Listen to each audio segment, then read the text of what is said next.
Bonjour et bienvenue à tous chez Imotrix, l'entreprise qui s'est faite du défi de faire de la mobilité électrique en Afrique une réalité. Je suis Daniel Kabouré, dirigeant fondateur de Imotrix. Alors aujourd'hui, on va parler de commerce. Parfois, on voit des gens qui disent que bon voilà, les gens nous volent parce qu'à l'étranger, tel article coûte tant, tel article coûte tant. Il y a même certaines personnes qui ont parfois le courage d'être en face d'un commerçant, comme nous par exemple, où on a parfois des gens qui viennent dans nos publications pour venir nous dire « Ah, vous êtes des voleurs, cet article coûte tant sur Alibaba, cet article coûte tant à l'étranger, mais vous venez, vous nous multipliez le prix par 3, par 4. » D'accord, je vais un peu répondre à ces personnes-là aujourd'hui. Dans un premier temps, c'est vrai qu'il y a des gens qui exagèrent, ça existe dans tous les domaines d'activité. Mais il y a une chose qu'il faut que vous compreniez.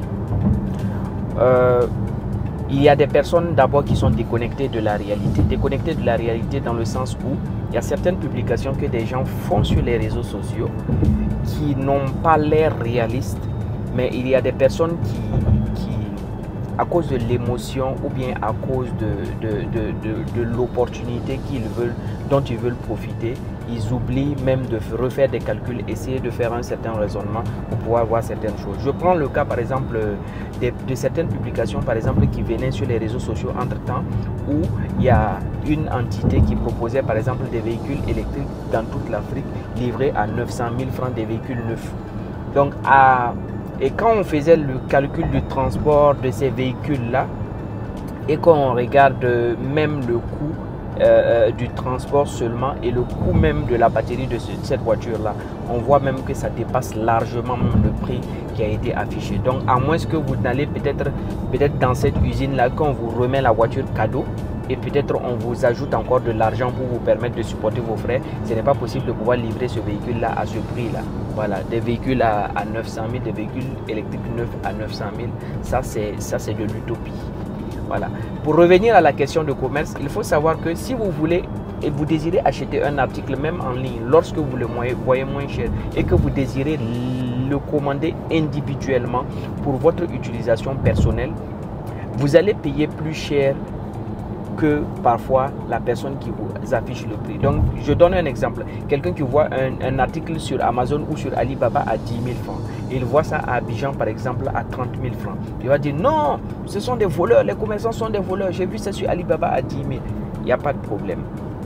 Dans les prix que vous voyez sur Alibaba, parfois si vous parlez même avec le fournisseur, vous allez vous rendre compte que le prix affiché n'est pas le prix réel. Parfois ils font ça pour pouvoir détruire leurs concurrents.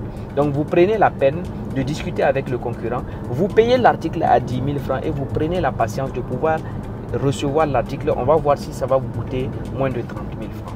Donc parfois il faut regarder tous les paramètres. Je prends un autre exemple. Vous pensez que quelqu'un qui a un magasin, qui a des employés et qui a d'autres charges, va prendre le risque par exemple d'aller acheter un article à 10 000 francs, venir le garder 6 à 8 mois avant que vous ne veniez l'acheter et il va vous vendre ça à 12 000 francs. Ce n'est pas réaliste. Donc il faut savoir que parfois le commerce aussi tient en compte les charges d'exercice justement du commerçant. Donc ce n'est pas la peine de parfois penser. Pour ceux qui pensent que bon c'est toujours du vol et qu'ils ne peuvent pas supporter, ils peuvent commander les articles individuellement. Ce qui est sûr, ça vous reviendra un peu plus cher. Donc parfois il y a des gens qui comprennent, il y en a qui ne comprennent pas. Donc c'était notre pensée du jour. Merci pour la qualité de l'écoute et à bientôt dans une prochaine vidéo. N'oubliez pas qu'avec Imotrix, nous conduisons l'Afrique à l'électrique.